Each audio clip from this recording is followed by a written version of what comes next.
Hi everyone, welcome to day 4.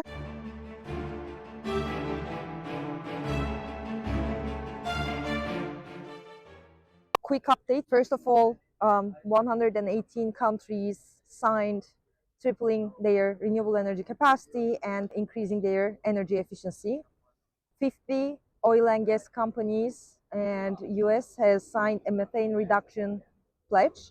I think the global pressures, the news coverages, and everyone who is reporting from the field were raising their disappointments. No more fossil gas! No more fossil gas! No more fossil gas! No more fossil gas! What do you want? Climate justice! When do you want it? Now! So apparently a draft has been structured around fossil fuel reduction.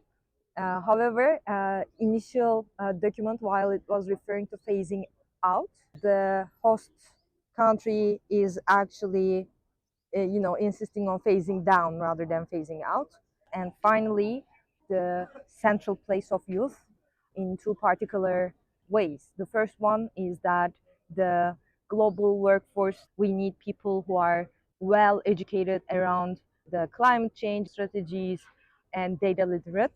And the second part of it, engagement in political debates. We are going through a mass polarization in almost every country. But here the idea is that the next generation should not adopt this and unite and raise their voices as one. And right now I'm heading to Al Gore's announcement of a new platform called Climate Trace. Globally, to phase out fossil fuels, this will be a historic success. If we do not, it will not be a success. It's very clear. Don't be distracted by any bright, shiny object that's held up to distract attention from the main job. The climate crisis is mainly a fossil fuel crisis. Al Gore's presentation is being himself very intense. And the air conditioning inside is great, but I think all these climate discussions should take place in the outdoors so that the decision makers can feel the heat.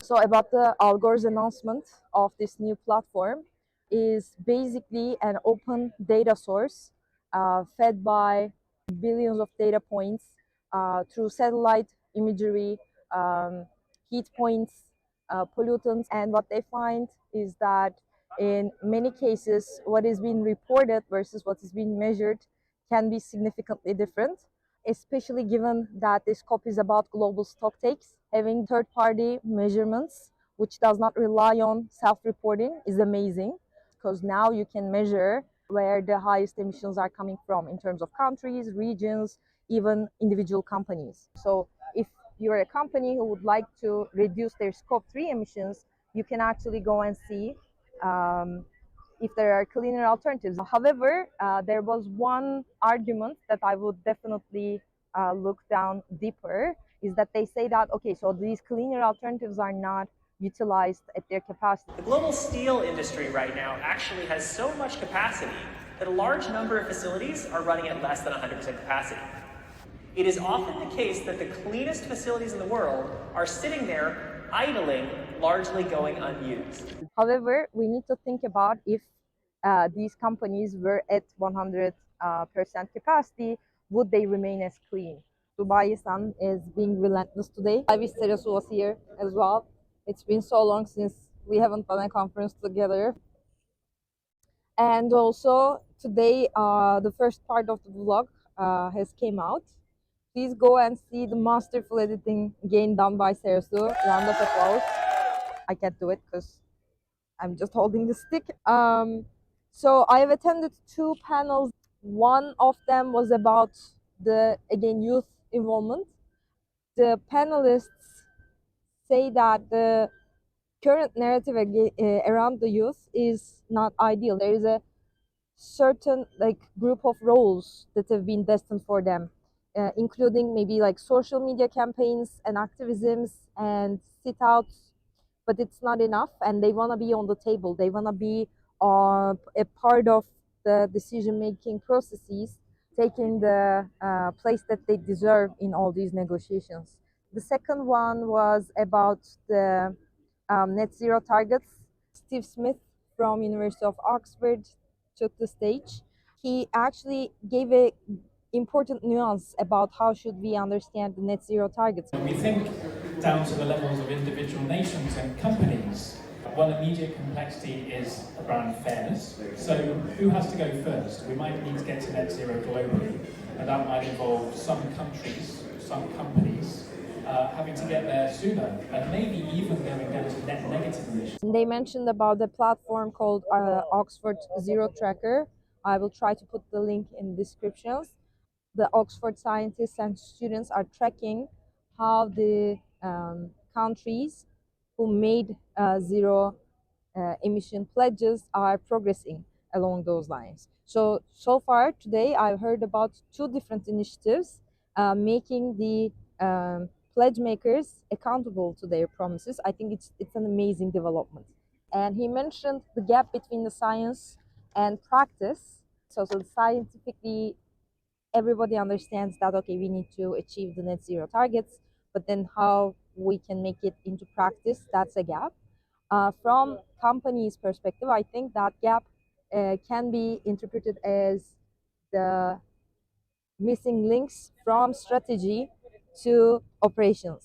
So strategically, right, you can set targets for your companies and say that, okay, we're gonna, increase our renewable energy by this percent, and we're gonna reduce the emissions by this percent. You can even finance it. You can market how amazingly you are working for our climate. But at the end of the day, the missing link is operations management, how we are actually going to make those reductions from what parts of the value chains, through which initiatives. Are they profitable? Are we doing more harm than good? Another central discussion topic is the interaction between the climate change and the health. So here I'm at another installation about what does, for example, unreliable energy access look like in a healthcare center. So due to the climate change and catastrophic climate events, there is a potential that by 2050, 1 in every 12 healthcare facility may shut down. Okay, so as you can see, it's almost getting darker. There are obviously still a lot of people on the site, but my shuttle will take off in 40 minutes, and there is almost a 30-minute walk to my shuttle. So I think that concludes day 4 for me.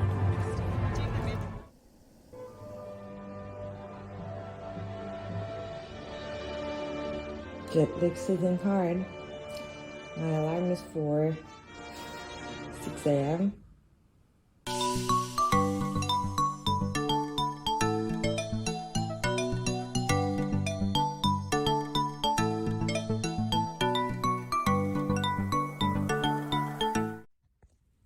Okay, end of the day update.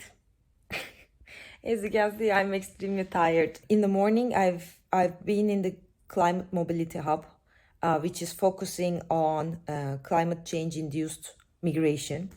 And there was one particular speaker from Hawaii, and indigenous professor, and she was making a very important comment on how much we're producing data, information, papers, policies, and never take a moment to implement them.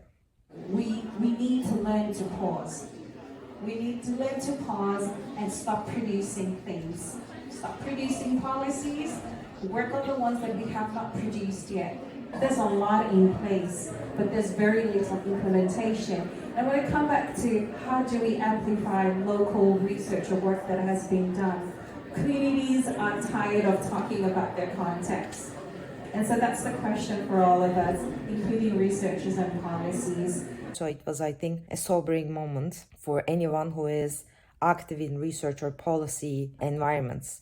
Then I've attended a supply chain forum. There was the common consensus among that panel, like sustainability is expensive. If you think that sustainable interventions will increase your costs, probably you're doing it wrong. And in our classes, we keep discussing how there isn't a trade-off always between sustainable option and a cost-efficient option in the long run. And then one of the other themes of yesterday was gender equality in the climate solutions. The overexposure to heat can actually significantly change menstrual cycles and impact reproductive health.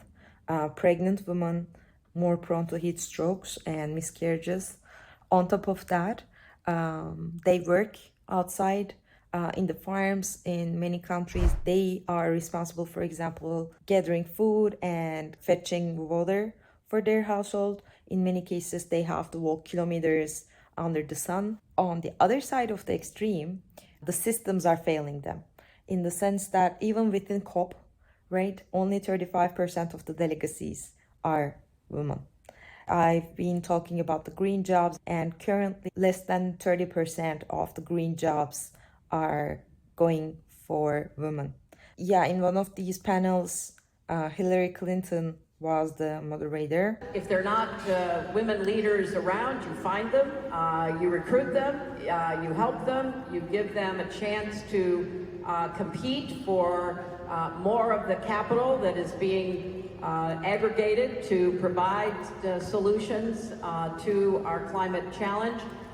And I concluded the day by attending 2 all-female panels in the Canadian Pavilion. The first one was by the Inuit members and how their communities are being affected by the climate change already. In Inuit language, they have numerous words to describe snow, and they were explaining how the number of words that they need is decreasing because the hard snow is never appearing. Finally, there was another forum by the indigenous youth and how they are treated, for example, in events like COP or in decision making. There's a lot that we can learn from them by hearing them and actually having them on the table of the decision makers, but it's not happening. Other than that, Sultan Al Jabbar's words resurfaced on how reaching to 1.5 Celsius does not require fossil fuel phase out. And Guardian describes these sentences at the verge of climate denial. One of the main messages I think I can have from this whole experience is that there is so much to do. The impacts are so widespread, and yes, there are hardworking people, but it's not enough. Like, this should be an emergency topic for everyone in the world. Like, are we gonna be even, walking on the planet 200 years from now as a species? And that was one of the key messages that's been shared among many different panels. Whatever you do, just don't forget your sustainability or climate crisis lens. I think time is up for waiting the world leaders to step up and do something. This is why we're doing these vlogs, for example. Every single contribution, no matter how small it is important. That is, what can I do from an educator's perspective? And it is your job to find what you can do from your professions or your expertise perspective. And we should act now.